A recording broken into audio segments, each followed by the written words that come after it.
not only for the club here, but the managing directors, the players, my family.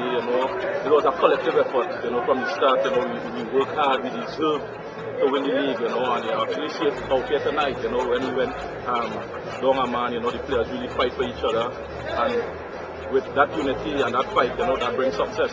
It's very important, for us to win the league and the Big Six, at the same year.